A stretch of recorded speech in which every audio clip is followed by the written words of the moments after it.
가운데 바울이 골로새 교인들을 이렇게 권면을 하죠. 위의 것을 생각하고 땅의 것을 생각하지 말라. 위의 것을 생각하고 땅의 것을 생각하지 말라. 어떻게 들으면 약간 수수께끼 같기도 한데요. 사실 이 말씀은 오해받기가 참 쉬운 말씀 중에 하나인 것 같습니다. 왜냐하면 마치 그리스도인이라면 세상 일에는 무관심하고 영적인 일에만 몰두해야 된다라고 가르치는 것처럼 느껴지기 때문에 그래요. 마치 성경이 현실 도피적인 신앙의 자세를 가르치는 것처럼 이 말씀만 딱 떼어놓고 보면 느껴진다라고 하는 것입니다. 그런데 여러분, 사실 성경이 말하는 크리스천의 영성은 골방만의 영성은 아니죠. 수도원만의 영성도 아닐 것입니다. 그러니까 세상 일에 무관심하거나 세상 일에서 완전히 떠나서 초연해 있는 것은 성경이 말하는 건강한 신앙이 아니라고 하는 것이죠. 성경은 우리 성도들이 매일매일 발딛고 살아가는 삶의 현장을 굉장히 소중하게 생각합니다. 그러니까 일상을 소중하게 생각하고 일상을 중요하게 여겨본다라고 하는 것이죠. 보통 우리는 흔히 학교에서 공부하는 것 또는 밥을 먹기 위해서 돈을 벌기 위해서 일하는 것, 연애하고 결혼하는 것, 아이를 낳고 기르는 것, 이런 일들은 땅에 속한 일 또는 세상적인 일이라고 생각하기가 쉽습니다. 그러니까 따로 이렇게 분류하기가 쉽다라고 하는 거예요. 반면에 오늘 이렇게 함께 모여서 예배하는 자리, 그래서 우리가 예배하는 것이나 또는 성경 읽고 기도하는 것, 또는 봉사와 섬김의 자리에 있는 것, 이런 것들은 세상 일과는 다른 편에 있는 영적인 일, 하나님의 일, 이렇게 생각하기 쉽다고 하는 것이죠. 그런데 여러분, 사실 성경은 이런 식으로 우리의 삶을 단순하게 이분법적으로 나누는 것조차도 동일하지 않습니다. 성경이 우리에게 이야기하는 세계관은 제가 여러 번 한번 말씀드렸던 것 같은데요. 이미와 아직 아니, already와 not yet, 이미와 아직 아니를 살아가는 그 긴장 가운데 있는 삶으로 끊임없이 우리에게 소개를 합니다. 이게 무슨 말일까요? 우리는 예수를 믿음으로 이미 하나님 나라의 백성이 됐습니다. 이미 우리는 하나님 나라의 백성, 하나님 나라의 시민이 된 거예요. 그런데 그 하나님 나라가 아직 온전히 이루어지진 않았습니다. 주님이 다시 오셔야, 예수님이 재림하실 때 그 하나님의 나라가 완전히 이루어지는 것이죠. 구원도 마찬가지입니다. 성경은 그렇게 설명해요. 구원도 우리가 예수를 믿을 때 우리가 이미 구원받았다라고 선포를 합니다. 우리는 구원받은 백성이 된 거예요. 하지만 그 구원은 아직 완성되지는 않았습니다. 예수님이 다시 오셔서 최종적인 구원을 우리에게 주실 때 그 구원이 완성되는 것이죠. 최종적으로 이루어지는 것이다라고 이야기를 해요. 자, 오늘 바울이 위의 것을 생각하고 땅의 것을 생각하지 말라라고 이야기하는 것은 이런 배경 속에서 주어졌다는 것을 먼저 이해할 필요가 있습니다. 우리는 이미 우리에게 임한 하나님의 나라 또는 이미 구원받은 백성, 하지만 아직 완전히 이루어지지 않은 하나님 나라 또는 완전히 완성되지 않은 우리의 구원이라고 하는 이 둘 사이에서 긴장 가운데 살아가는데 어떻게 그러면 살아갈 것인가? 바울은 위의 것을 생각하고 땅의 것을 생각하지 말라, 이런 방식으로 우리에게 설명을 해주고 있다고 하는 것입니다. 자, 그렇다면 오늘 말씀 가운데 조금 더 구체적으로 이 말씀은 어떻게 우리가 이해하고 우리의 삶 가운데 적용할 수가 있을까요? 자, 여러분, 먼저 오늘 바울의 이 말씀은 이렇게 이해할 수 있습니다. 이 땅에서 살아가는 우리의 삶이 비록 녹록하지 않다 하더라도 하나님 나라의 시민이라고 하는 신분을 잊지 말고 살라는 것으로 이해할 수 있습니다. 다시 말하면 이런 것입니다. 예수님이 오실 그날까지 힘들어도 일상의 자리에서 하나님 나라의 가치를 품고 살아가라 라고 하는 의미로 1차적으로 이해할 수 있다는 거예요. 여러분, 사도 바울이 골로새 교인들에게 여러분, 위의 것을 찾고 땅의 것을 찾지 마십시오 하고 말한 것은요, 우리가 그냥 포춘 쿠키 뜯어보는 것처럼 그 안에 들어있는 메시지처럼 주신 말씀이 아닙니다. 그 중국 음식점에 가면 포춘 쿠키 제가 몇 번 말씀드렸죠. 포춘 쿠키를 뜯어보면 안에 메시지들이 들어있어요. 제법 그럴듯한 메시지들도 많이 있습니다. 그렇죠. 인내는 쓰나 그 열매는 달다. 뭐 이런 거 있지 않습니까? 최근에 본 것 중에는 손 안에 있는 깃털이 저 하늘에 있는 새보다 낫다. 이게 무슨 말일까요? 내게 있는 작은 것이 내게 있지 않은 큰 것들보다 훨씬 더 소중하다. 내게 있는 작은 가치를 인정하고 이런 의미로 저는 하여간 읽었어요. 예. 그 외에 뭐 다른 것들도 있습니다. 조금 더 실제적인 것들이죠. 당신 앞에 오늘 새로운 길이 열리게 될 것이다. 뭐 이런 거라든지 오늘 누군가 당신에게 화해의 손을 내밀 것이다. 뭐 이런 거 있지 않습니까? 그래서 어떤 것을 읽다 보면 고개가 끄덕여집니다. 어떤 것은 같이 식사하는 사람들이 서로 얼굴을 쳐다보면서 와, 오늘 나에게 주시는 말씀 같아. 내가 처한 상황을 어떻게 이렇게 잘 알지? 뭐 이런 거 있지 않습니까? 물론 이런 것도 있더군요. 당신이 찾는 행운은 다음 쿠키 안에 들어있다. 어나더 쿠키를 또 깨보라는 거예요. 그런데 여러분, 우리가 이해할 것이 있습니다. 기억할 것이 있습니다. 사실 여러분, 이 포춘 쿠키를 만든 사람은요, 사실 우리가 어떤 구체적인 삶의 자리에서 살다가 왔는지 모릅니다. 사실은 관심도 없습니다. 그렇죠. 주은재라고 하는 사람이 지난 한 주 동안 얼마나 어려운 삶을 살았을까, 내가 이 사람에게 특별히 위로를 해줘야지 하고 거기다 심어둔 게 아니라는 거예요. 그저 읽기에 편한 말, 좋은 말, 한번 지나며 웃을 수 있는 말 모아놓은 것이라고 하는 거예요. 그런데 여러분, 사도 바울은 골로새 교인들에게 편지를 쓸 때, 메시지를 보낼 때 그런 방식으로 보내지 않는다는 것입니다. 그렇죠. 사도 바울은 골로새 교인들의 삶의 자리와 형편을 그 누구보다도 잘 알고 있었습니다. 우리가 첫 시간부터 계속해서 이 골로새 교회에 대해서, 그리고 그 골로새라고 하는 도시에 대해서 이야기하고 있는데요, 사도 바울은 그들이 당하고 있는 안팎의 어려움을 너무나도 잘 알고 있었다라고 하는 것입니다. 무엇보다도 말씀드렸던 것처럼 인근에 있는 라오디게아, 히에라볼리와 비교했을 때 골로새라고 하는 도시 자체가 쇠락해가는 도시였습니다. 경제적으로 계속해서 위축되고 있는 도시였다라고 하는 거예요. 자, 여러분, 지역 경제가 어려워지면 당연히 일자리가 축소되겠죠. 지역에 살고 있는 대부분의 사람들이 먹고 사는 것이 이전보다 힘들어지는 것입니다. 명확한 사실이죠. 경제가 위축되면 삶도 위축되기 십상입니다. 사람들 사이에 인심이 팍팍해지기 마련이죠. 자, 여러분, 성도들이라고 해서 그 골로새 도시가 경험하고 있는 경제적인 위기가 다 피해갔을까요? 옆집 가게들이 줄줄이 문을 닫는데 골로새 교인 성도 이렇게 문패를 붙여놓으면 그 가게만 문정성시를 이루고 이렇게 됐겠냔 말이죠.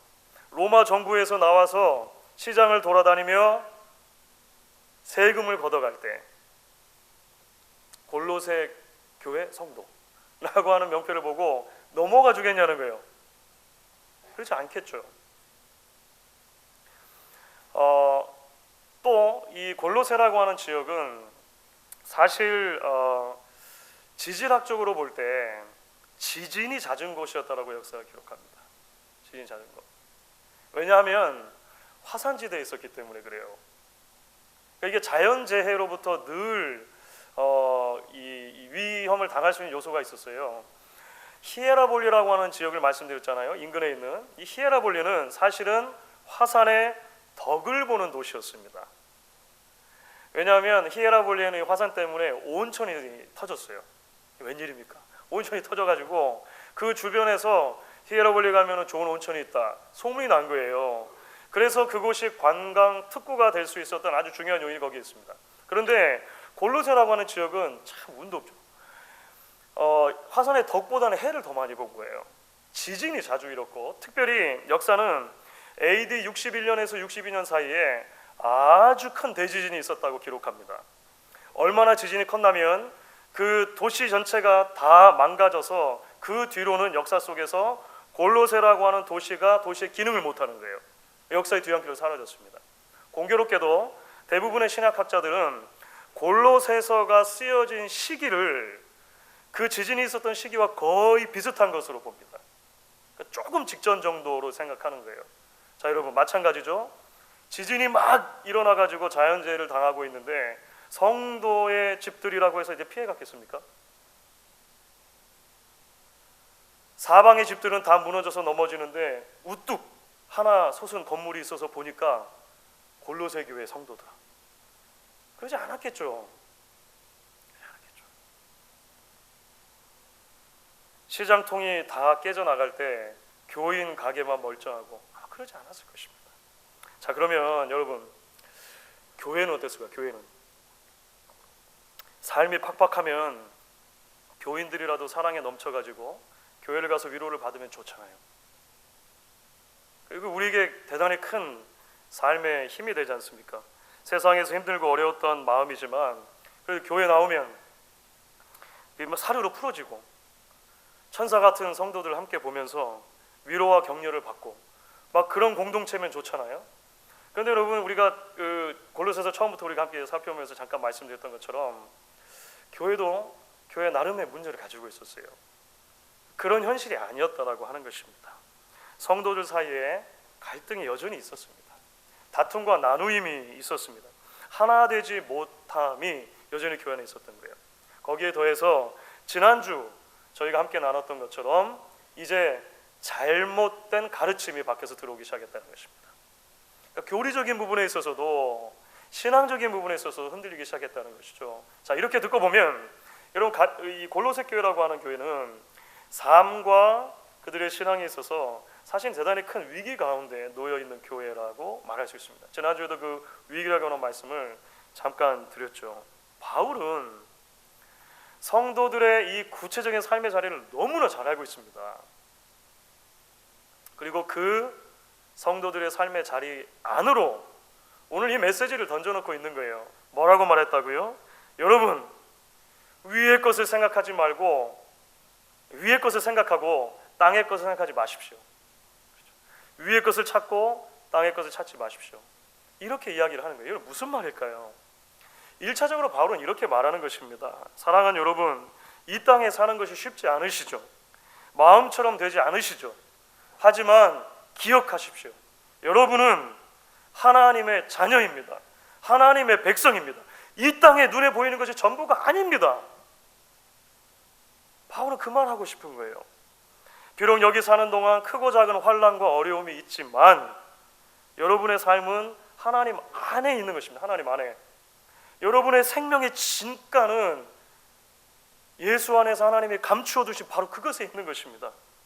그러니까 하나님이 인생을 붙들고 사는 사람처럼 오늘을 사십시오. 하나님 나라 시민처럼 오늘을 사십시오. 그것이 하늘에 있는 것을 찾고 땅에 있는 것을 찾지 말라는 바울의 권면이라고 이해할 수 있을 것입니다. 여러분 바울이 그래서 오늘 3절과 4절을 보면 이렇게 바로 붙여서 말하는 거예요. 위의 것을 찾고 땅의 것을 찾지 말라는 말씀 뒤에 3절 4절 바로 이렇게 이어집니다. 같이 한번 읽어보겠습니다. 이는 너희가 죽었고 너희 생명이 그리스도와 함께 하나님 안에 감추어졌음이라. 우리 생명이신 그리스도께서 나타나실 때에 그때에 너희도 그와 함께 영광 중에 나타나리라. 사랑하는 여러분, 그렇죠. 골로새 교인들이 그랬던 것처럼 오늘 우리도 힘겨운 시기들을 지나고 있습니다. 이제 더 이상 필라델피아 지역이 코로나19 바이러스의 안전지대가 아니게 되었죠. 물론 뭐 한국보다는 훨씬 경미합니다만 이제 조금씩 뭐 밝혀지고 있는 단계입니다만 아마 우려했던 일이 현실로 이루어졌다고 생각하는 분들이 많으실 것이고 또 마음 가운데 여전한 불안함들이 있을 것 같습니다. 물론 우리가 지혜를 모아서 또 상식을 다해서 최선을 다해 이 시기를 이겨나가고 또 대처해야 될 줄로 압니다. 그럼에도 불구하고 우리 마음속에 두려움이 있는 이유는 그것이죠. 바이러스가 만약에 지나간다고 할 때 목양교회 성도구나 라고 해서 피해가지만은 않을 거라는 걸 우리가 너무 잘 알고 있기 때문에 그래요. 뭐 모든 질병이 마찬가지지 않습니까? 모든 삶의 어려움이 마찬가지 않습니까? 동시에 앞으로 짧게는 몇 주, 또 길게 몇 달 새에 구체적으로 어떤 일이 어떻게 벌어질지 우리가 전혀 알지 못한 상황이기 때문에 여전히 우리 마음 한구석에는 그런 두려움들과 위축되는 의기소침해지는 마음들이 있는 것 같습니다. 뿐만 아니죠. 사실 살다 보면 개인적인 면에서도 여러분 우리가 힘든 시기를 지날 때들이 많이 있습니다. 생각처럼 풀려가지 않는 일들에 우리가 낙담하게 될 때가 있습니다. 뜻하지 않게 삶을 막아선 거대한 담벼락 앞에서 주저앉게 되기도 하는 것 같아요. 매일의 버거운 일상의 삶 속에서 남몰래 눈물을 흘리기도 할 것입니다. 내 몸에 깃든 질병 때문에 어려움을 겪고 의기소침해지기도 할 것입니다. 거기에 더해서 인생을 살다 보면 가정의 위기가 찾아올 때도 있을 거예요. 관계의 문제에 있어서 어려움을 겪게 되기도 할 것입니다. 신앙적인 면에 있어서 위기를 맞게 되는 그런 순간들도 우리 누구에게나 올 수 있다라고 하는 것이죠. 주 안에서 사랑하는 여러분, 저는 오늘 사도 바울이 골로새 교인들에게 주는 도전과 권면이 바로 오늘 삶의 굽이지고 거친 자리들을 각각 지나고 있는 저와 여러분들에게 주시는 하나님의 메시지라고 그렇게 믿습니다. 우리는 하나님의 백성입니다. 하나님의 백성입니다. 하나님의 자녀입니다. 오늘 바울이 말한 것처럼 우리의 생명은 그리스도 예수 안에서 하나님 안에 감추어져 있습니다. 너무나 신비로운 말씀이죠. 아주 흥미로운 부분인데요. 사실 감추어져 있기 때문에 많은 주석가들이 이렇게 설명하는데 감추어져 있기 때문에 아직 다 보이지가 않아요. 완전해 보이지가 않아요. 틈이 많아 보일 때가 있어요. 그래서 이해할 수 없는 부분들, 힘든 부분들이 있다는 거예요. 하지만 분명한 것이 있다라고 바울이 말하죠. 주님이 다시 오신다는 거예요. 주님이 다시 오시면 그 감춰져 있던 우리의 그 온전한 생명, 예수님이 완전히 구원해 주신 그 풍성함이 드러난다는 거예요. 자, 여러분, 믿음은 무엇입니까? 믿음은 우리가 경험하게 될 그 온전함이 있잖아요. 그 하나님이 예수 안에서 약속해 주신 그 온전함을 지금 불완전한 이 시대 속에서 미리 앞당겨 경험하는 거예요. 불안 가운데 주님의 약속을 붙드는 것이고 이 땅에 발딛고 살지만 하나님 나라의 백성으로 살겠다라고 매일매일 결단하는 거예요. 그것이 위의 것을 찾고 땅의 것을 찾지 않는 성도의 삶이죠. 이미 우리 안에 이루어진 하나님의 나라와 아직 완전히 이루어지지 않은 하나님 나라 사이를 살아갈 때 바울은 이러한 소망의 메시지로 먼저 우리를 부르고 있다라고 하는 것입니다. 여러분, 동시에 그렇기 때문에 바울이 이제 여기서 조금 더 나아갑니다. 위의 것을 생각하고 땅의 것을 생각하지 않는다라고 하는 개념을요, 좀 더 구체적으로 적용해서 설명하는데 오늘 말씀 가운데 보시면 후반부에 바울이 이것을 아주 흥미로운 그 이미지 하나를 사용해서 설명합니다. 마치 옷을 벗고 옷을 입는 것처럼, 그러니까 새 옷을 입기 위해서 지금 입고 있는 옷을 벗고 새 옷을 입는 것처럼 바울은 옛사람을 벗어버리고 새 사람을 입는다라고 하는 표현으로 이 부분을 구체적으로 설명을 해준다고 하는 거예요. 자, 오늘 먼저 5절 말씀을 보시면 여러분, 옛사람을 벗는다는 것이 땅에 있는 지체를 죽이는 것으로 설명이 됩니다. 땅에 있는 지체를 죽이는 것. 자, 여러분, 우리 앞에서부터 이제 우리 성경을 읽어왔으니까 옛사람을 벗어라 또는 땅에 있는 지체를 죽여라라고 하는 이 말을 읽을 때 고개가 약간 갸우뚱해질 수 있습니다. 왜냐하면 이미 조금 전에 살펴본 것처럼 3절에서 바울은요, 여러분들이 이미 그리스도 안에서 죽었습니다 이렇게 선포하기 때문에 그래요. 여러분의 옛사람은 이미 죽은 것입니다 이렇게 선포해요. 자, 이미 죽었는데 지금은 또 죽어야 된다고 이야기를 하는 거예요. 이게 make sense 하려면, 이게 말이 되려면 하나의 옵션밖에 없습니다. 이게 뭐죠? 죽었는데 아직 완전히 안 죽은 거예요. 말장난 같죠? 죽었는데 완전히 안 죽은 거예요. 근데 이게 놀랍게도 성경이 이미와 아직 아니를 살아가는 성도들의 피할 수 없는 실존이라고 이야기를 하는 거예요. 우리가 예수 그리스도를 믿을 때 우리는 이미 십자가에서 예수님과 함께 못 박혔습니다. 하나님은 우리를 그렇게 봐주시는 거예요. 그렇죠. 우리 안의 잘남 때문이 아니라, 우리가 이룬 선함 때문이 아니라, 예수님께서 십자가에서 우리 위해 죽으셨을 때 하나님은 그 예수님 안에서 우리도 죽었다라고 봐주셨다는 거예요. 그래서 구원하기로 이제 선포를 해주신 것이죠. 그런데 문제가 있죠.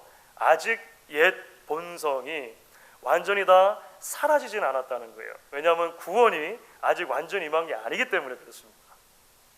그래서 아직 우리 안에 남아있는 그 죄성을 성경은 때로는 옛 자라고 말하기도 하고, 옛 사람이라고 말하기도 하고, 때로는 땅에 있는 지체라고 말하기도 하는 거예요. 다 같은 겁니다. 이미 구원받았지만 아직 우리 안에 남아있는 옛 죄된 성품, 그것을 말하는 것이죠. 그래서 우리는 날마다 옛 자아를 주님의 십자가에 못 박아야 하는 것입니다. 날마다 에베소서 말씀을 빌리자면 유혹의 욕심을 따라 썩어져가는 구습을 따르는 옛사람을 벗어버려야 한다라고 하는 거예요. 자, 바울이 오늘 말씀에서 우리가 매일매일 죽어야 할 또는 벗어야 할 옛 자아에 대해서 두 종류로 정리를 해서 설명을 합니다. 하나는 그게 내 안에 있는 욕심의 문제를 바울이 다뤄요. 내 안에 있는 욕심의 문제. 우리가 하나님의 백성으로 이 땅을 살아가는 데 있어서 날마다 땅의 것이 아니라 하늘의 것을 추구하며 살아가는 데 있어서 가장 걸림돌이 되는 것, 내 안에 있는 욕심이라고 하는 것이죠. 자, 5절 말씀입니다, 여러분. 5절 말씀을 우리 같이 한 목소리로 그러면 읽어보도록 하겠습니다. 그러므로 땅에 있는 지체를 죽이라. 곧 음란과 부정과 사욕과 악한 정욕과 탐심이니 탐심은 곧 우상 숭배니라. 바울이 여러분 정확하게 꿰뚫고 있는 것이죠. 그러니까 죄성의 근원에 탐심이 있다는 것입니다. 탐심. 지난주 수요일 날 우리 나아만과 게하시의 이야기 설교를 들으신 분들은 아마 이해가 되실 거예요. 탐심의 문제가 죄의 가장 근본적인 문제이고, 탐심은 결국 우상 숭배다. 바울이 이렇게 이야기를 해요. 탐심은 무엇에도 만족하지 못하는 마음이죠. 그래서 사람도 물질도 기회도 모두가 다 나의 유익을 위해서 사용하려고 하는 헛된 마음입니다. 탐심이죠. 결국 탐심이 우상숭배라고 말하는 이유는 그것이죠. 하나님께서 죄인인 나를 값주고 사 주셨습니다. 나는 하나님의 소유가 된 것이에요. 그리고 하나님 안에 품어 주셨습니다. 그런데 여전히 내 인생은 나의 것입니다 라고 선포하는 삶의 태도가 우리 안에 있는 탐심을 따라 사는 삶이라는 거예요. 우상숭배라고 말하는 것입니다. 바울이 오늘 또 말하는 두 번째는요, 이제 이 우리 내면에 있는 탐심이 밖으로 나타나서 다른 사람들과 관계 속에서 구체적으로 어떻게 열매를 맺느냐라고 하는 문제로 설명을 해요. 8절과 9절 전반부까지인데, 우리 8절과 9절 전반부까지 한번 그 바울이 밝히고 있는 정체에 대해서 읽어보면 좋을 것 같습니다. 같이 한번 8절과 9절 전반부까지 한번 읽어보도록 하겠습니다. 이제는 너희가 이 모든 것을 벗어버리라. 곧 분함과 노여움과 악의와 비방과 너희 입에 부끄러운 말이라. 너희가 서로 거짓말을 하지 말라.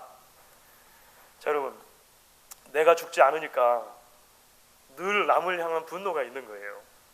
그렇죠? 악의에 가득 찬 말들, 부끄러운 말들을 쏟아내는 것입니다.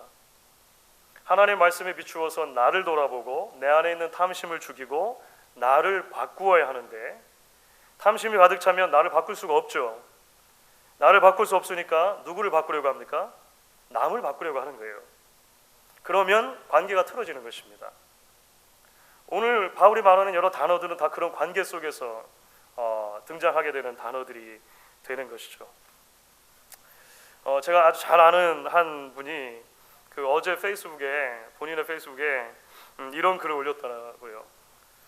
주님이 죽으심으로 내가 살아났다면 내가 죽어야 주님의 영광이 교회 가운데 나타나게 됩니다. 근데 참 어렵네요. 죽는 게. 근데 제가 잘 아는 이분은 목사님이에요. 네, 목사님이에요.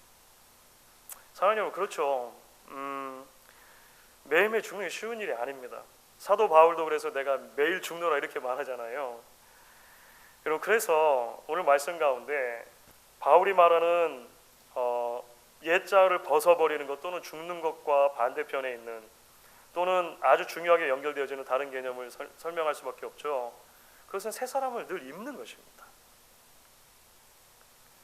하늘로부터 새 사람을 계속 입는 삶이 필요하다고 말해요. 그것이 10절 말씀이 오늘 바울이 강조하는 건데요. 이렇게 되어져 있습니다. 우리 10절 말씀도 같이 한번 읽어보겠습니다.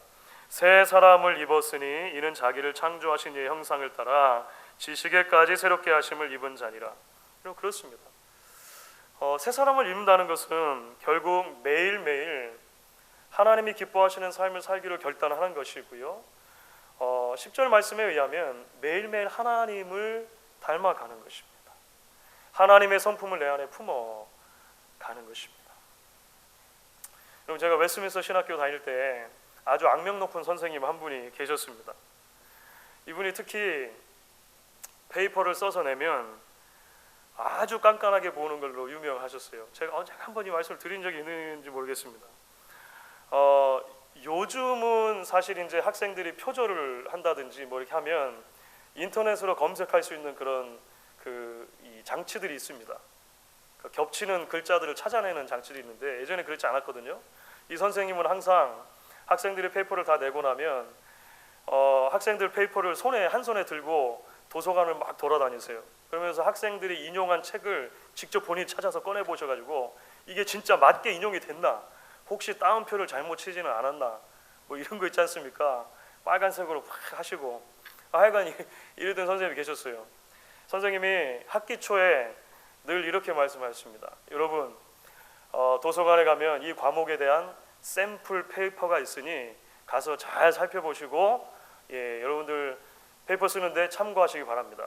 그런데 학생들이 도서관에 가서 샘플 페이퍼를 보는 순간 경악을 금치를 못했습니다. 전부 다 F 받은 페이퍼만 거기다 갖다 놓으신 거예요. 본인한테 F 받은 페이퍼, 보혈이 막 흐르는 빨간색으로 다 해두셔가지고,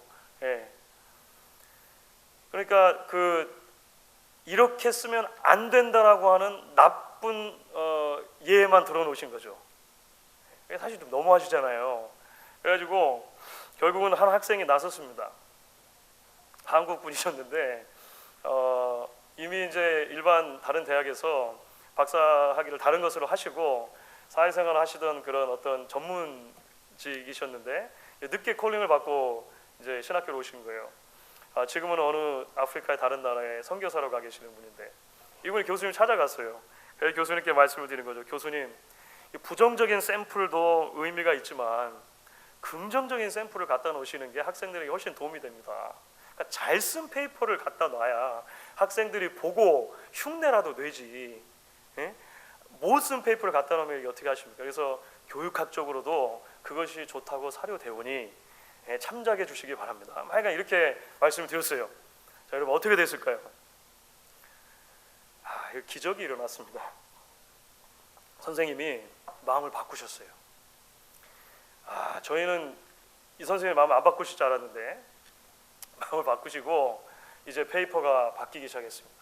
A 맞은 페이퍼, 잘 쓴 페이퍼, 이런 것들이 오니까 학생들이 보고 훨씬 더 쉽게 어떻게 하면 잘 쓸 수 있는가를 보게 되는 것이죠. 자, 여러분, 제가 왜 이런 말씀 드리냐면요, 여러분, 날마다 죽는 게 정말 쉽지 않습니다. 날마다 새 생명을 덧입는 것도 사실은 여러분 쉽지 않습니다. 여러분, 그래서 우리가 불완전한 서로를 바라보고 샘플링을 하면 우리는 반드시 실망할 수밖에 없습니다. 반드시 실족할 수밖에 없습니다. 그런데 여러분 아십니까? 우리에게는 완전한 샘플이 계시다라고 하는 거예요. 온전한 샘플이 계시다라고 하는 거예요. 하나님의 완전한 형상이신 예수께서 계시다라고 하는 것입니다. 주님께서 우리와 똑같은 육신을 입고 이 땅에 오셨지만 그분은 완전히 죄로부터 자유로우실 수가 있으셨습니다. 수많은 손가락질을 받으셨지만, 욕을 당하셨지만, 베드로전서의 말씀에 의하면 거꾸로 욕하지 않으시고 상대방을 거꾸로 맞대어 비난하지 않으셨던 분이라고 설명을 합니다. 무엇보다도 여러분, 예수님은 십자가에서 완전히 죽으셨습니다. 동시에 완전히 살아나셨습니다. 여러분, 그래서 바울이 고백하는 거죠. 이 바울의 고백에는 사실 바울의 신앙 고백에 가장 핵심이 담겨 있다라고 보통 우리가 보는데, 우리가 너무나 사랑하는 갈라디아서 2장 20절 말씀입니다. 갈라디아 2장 20절 말씀, 그럼 같이 한번 읽어보도록 하겠습니다. 내가 그리스도와 함께 십자가에 못 박혔더니 그런즉 이제는 내가 사는 것이 아니요 오직 내 안에 그리스도께서 사시는 것이라. 이제 내가 육체 가운데 사는 것은 나를 사랑하사 나를 위하여 자기 자신을 버리신 하나님의 아들을 믿는 믿음 안에서 사는 것이라. 아멘. 오늘 이 고백을 붙들고 날마다 위의 것을 찾는 저와 여러분, 그리고 우리 교회가 될 수 있기를 주의 이름으로 간절히 축원하겠습니다. 우리 한번